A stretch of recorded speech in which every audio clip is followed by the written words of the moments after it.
आपा क्या कुछ कहना चाहेंगे? आज एक किस्से के मैं भी आपके पास आया हूँ। एक रेशमा करके लड़की, उसका हस्बैंड है इमरान, जो कि हेल्थ केयर फाउंडेशन में मदद के लिए आ चुका है। लेकिन अब उसका कहना ऐसा है कि जो 4 लाख के मुद्दे पे बात हुई, तो ये मेरे बात से आपकी पीए की भी बात हुई थी। पीए ने बोला कि मुझको 4 लाख रुपया उसने बोला था, लेकिन जब ये बारे में मैंने उसको डिफेंड किया तो सीधा सीधा मुंह कर गया, बोला कि 4 लाख की बात मुझे शबनम शेख के यहाँ से की गई थी। तो आप ये चीज़ में क्या हकीकत और क्या रोशनी डालना चाहोगे?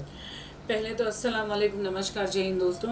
आप सभी का बहुत बहुत शुक्रिया आपके प्यार और सपोर्ट के लिए।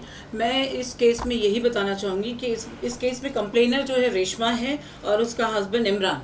इनका डोमेस्टिक वायलेंस का केस है। डोमेस्टिक वायलेंस के केस में बेसिकली हम ये कोशिश करते हैं कि लड़का लड़की की फैमिली जो है वो सेट हो जाए और वो लोग वापस से अच्छे से रहें।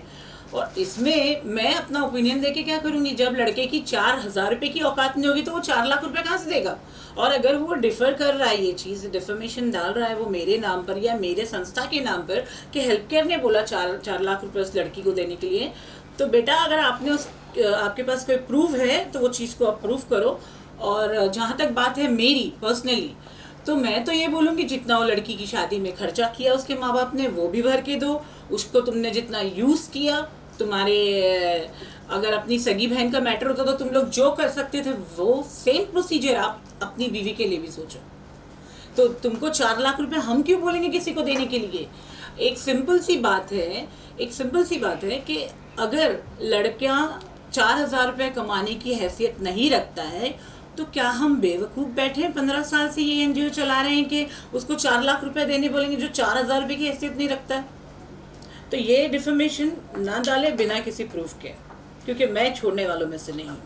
अच्छा आपा, उसका बोलना ऐसा है कि तू कमिश्नर के पास भी चली गई, शबनम शेख के पास भी चली गई, तो मेरा कोई कुछ कर नहीं सकता। तो मेरे को ये लगता है कि जो आदमी शबनम शेख के पास आता है नाराज होके जाता नहीं। तो मैं चाहता हूँ कि ये चीज़ में आप उसको थोड़ा जवाब दे के वो ऐसा क्यों बोल रहा है। अभी देखो बेटा इमरान, मैंने अभी आपका नाम लेके बोल रही हूँ। इससे पहले भी मैंने अभी शिरीन का केस था, शिरीन और कमर का, तो कमर को भी मैंने वही बोला जो मैं इमरान तुमको बोल रही हूँ। हम यहाँ पे बैठे हैं आपकी फैमिली के डिस्प्यूट को क्लियर करने के लिए और आपका घर बसाने के लिए, आपका घर तोड़ने के लिए नहीं। तो बेटा इधर उधर जाके आप लोग अपना वक्त, पैसा और टाइम ये सब कुछ सेव करो। और आप अगर हमारे पास आते हो तो आपकी जो घरेलू हिंसा की जो प्रॉब्लम है, आपकी वाइफ से हो, आपकी सास से हो, आपकी बहन से हो, जिससे भी हो, हम उसको क्लियर करके आपकी लाइफ सेटल करके देते हैं। हमको अल्लाह के घर से सवाब मिलता है, हमको आपसे कुछ नहीं चाहिए। बंदों की क्या हैसियत कि कोई मुझे कुछ दे दे, ये अल्लाह है जो भी देने वाला है।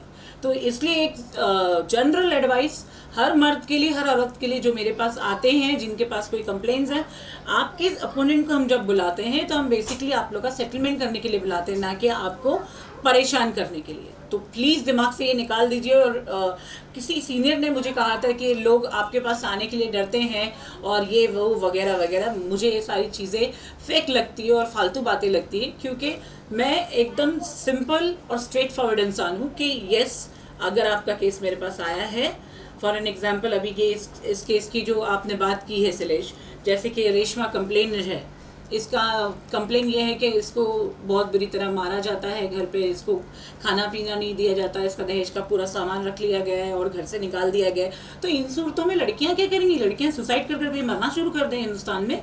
क्या हिंदुस्तान का कानून लड़कियों के सपोर्ट में काम करना बंद कर दिया है? मुझे जवाब चाहिए। अगर मैं किसी को बुलाती हूँ कि हाँ आपकी बीवी ने कंप्लेंट की, आप आइए, बैठ के बात करते हैं, बात करके हम उनका सेटलमेंट करके उनको उनकी फैमिली और उनकी लाइफ सेट करके देते हैं। कोई एक बंदा आके ये बता दे कि शबनम शेख ने बोला इसको डिवोर्स दे दे या मैं इसका डिवोर्स करवाई हूँ, ये मेरे 15 साल के करियर में आज तक नहीं हुआ ये चीज़। अच्छा, अब अगर बात करें तो जब वो लड़की आपके पास आई थी जी, तभी उसकी लड़की की शादी नहीं हुई थी, अब उसने शादी कर लिया, तो अभी आप लड़की का किस तरह से साथ देंगे? ताकि लड़के ने दूसरी शादी भी कर लड़के ने दूसरी शादी कर लिया है और उसका बाकायदा हमारे पास एविडेंस है, रिकॉर्डिंग है, जिसने कबूल किया है कि मैंने दूसरी शादी कर लिया। लेकिन हमारे जो पीए है साहिल भाई, उन्होंने उसको काफ़ी बार समझाया कि अगर तूने शादी किया तो लड़की को तू डिफेंड कर दे, लेकिन वो इतना बड़ा ढीठ है कि वो लड़की को बताने से रेजी नहीं है। तो अभी उसने दूसरा शादी कर लिया, तो क्या मदद मिलेगी आपके पास से? पहली तो बात ये सुन लो कि सुप्रीम कोर्ट का जजमेंट है कि हिंदू हो, मुस्लिम हो, सिख हो, ईसाई हो, कोई भी धर्म का इंसान हो, दूसरी शादी नहीं कर सकता।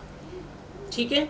तो सुप्रीम कोर्ट की जजमेंट का उल्लंघन करते हुए अगर ये लड़के ने अपनी बीवी को डिवोर्स दिए बिना अगर शादी किया है और उसका प्रूफ आ गया है कि हाँ उसके पास प्रूफ है, तो she can go and file case against him. तो इस तरीके से मैं उस लड़की का जब तक साथ दूंगी, जब तक उसको इंसाफ नहीं मिलेगा, I will support this girl Reshma.